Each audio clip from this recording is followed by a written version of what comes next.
যে খবরের দিকে নজর থাকবে, পিএসসি ভবন ঘেরাও চাকরি প্রার্থীদের। পরীক্ষার আগেই এবার প্রশ্ন ফাঁসের অভিযোগ। ফুড এসআই পরীক্ষা বাতিলের দাবি। 6 মাসের মধ্যে নতুন পরীক্ষার দাবিতে সোচ্চার চাকরি প্রার্থীরা। পরীক্ষার আগেই এবার প্রশ্ন ফাঁসের অভিযোগ। ফুড এসআই পরীক্ষা বাতিলের দাবি।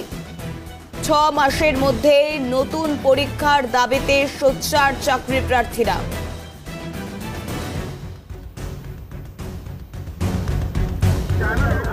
এই মুহূর্তে যে ছবি আপনাদেরকে দেখাচ্ছি, ফুড এসআই পরীক্ষা বাতিলের দাবি। 6 মাসের মধ্যে নতুন ভাবে পরীক্ষার দাবিতেই এবার সোচ্চার চাকরি প্রার্থীরা।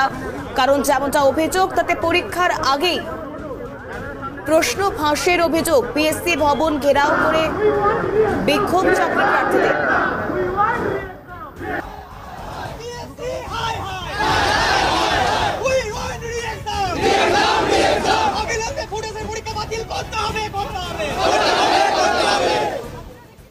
পরীক্ষার আগে প্রশ্ন ফাঁসের অভিযোগ, কি বলছেন বিক্ষোভকারীরা, শুনবো।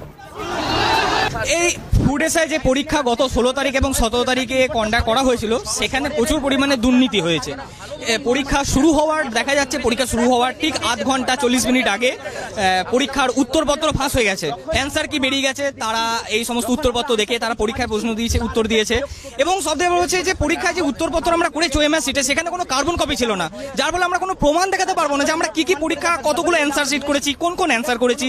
এবং কোনো রকম প্রশ্ন ছাত্রদেরকে হাতে দেওয়া হয়নি যে তারা বাড়ি যেতে নিয়ে যেতে পারে। এই জন্য আমাদের দাবি, এটা অ্যাকচুয়ালি পরীক্ষা নামে একটা প্রহসন তৈরি হয়েছে।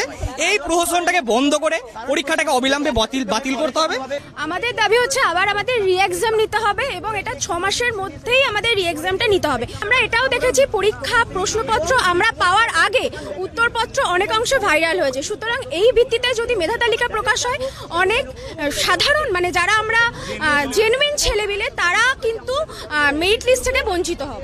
সুতরাং আমরা আরো বিস্তারিত বিষয়টি জানবার চেষ্টা করব, কারণ পিএসসি ভবন ঘেরাও চাকরি প্রার্থীদের যে অভিযোগ তারা করছেন, যে কারণে তারা বিক্ষোভ দেখাচ্ছেন, আরো বিস্তারিত জানবো।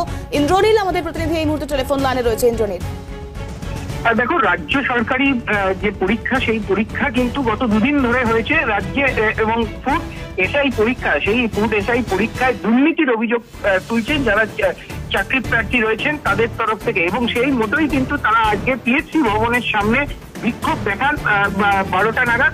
এবং তাদের যে দাবি, অবিলম্বে স্বচ্ছ নিয়োগ করতে হবে এবং স্বচ্ছতার সঙ্গে পরীক্ষা নিতে হবে, এমন দাবি যেমন ছিল তেমনই তার সাথে তাদের যে আরো দাবি ছিল যে গার্ড যারা দিচ্ছিল তাদেরকেও আরো স্ট্রিক্ট হতে হবে, অর্থাৎ কড়া হতে হবে, এমনটাই কিন্তু তাদের দাবি ছিল। এবং সেই মতো আগামী 6 মাসের মধ্যে স্বচ্ছভাবে পরীক্ষা নিয়ে নিয়োগ করারও দাবি তাদের তরফ থেকে তোলা হয়েছে।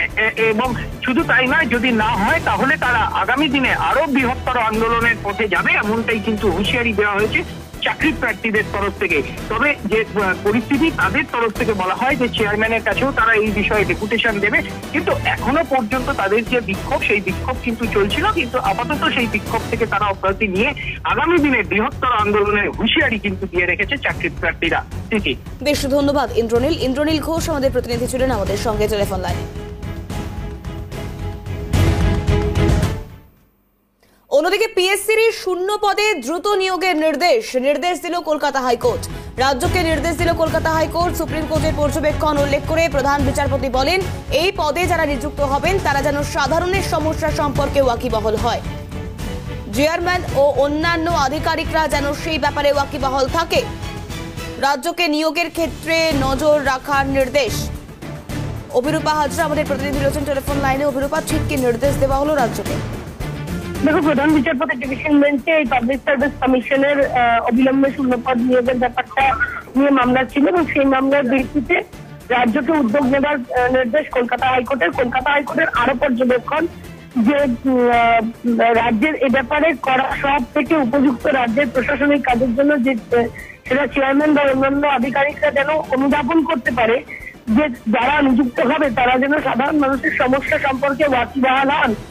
পাবলিক সার্ভিস কমিশন সাধারণ মানুষের জন্য, এমনটাই কিন্তু স্পষ্টভাবে বলা হয়েছে। এবং বলা হয়েছে দীর্ঘদিন ধরে এই পাবলিক সার্ভিস কমিশনের চেয়ারম্যান নিযুক্ত নিয়ে বিভিন্ন প্রশ্ন উঠছে বা অবিলম্বে শূন্যপদ নিয়োগ নিয়ে বিভিন্ন প্রশ্ন উঠছে। রাজ্যই পারবে একমাত্র অবিলম্বে নিয়োগের ব্যবস্থা করতে, কিন্তু যেহেতু এই মুহূর্তে নির্বাচনী আচরণ বিধি শুরু হয়ে গিয়েছে, সেই কারণে এই মুহূর্তে হয়তো তারা এই 1 মাস তারা হয়তো নিয়ম নাও করতে পারে, কিন্তু উদ্দেশ্যটা যদি সৎ হয় তাহলে উদ্যোগটা চালানো সম্ভব বা উদ্যোগ নেওয়া সম্ভব বলেই মনে করেছে আদালত।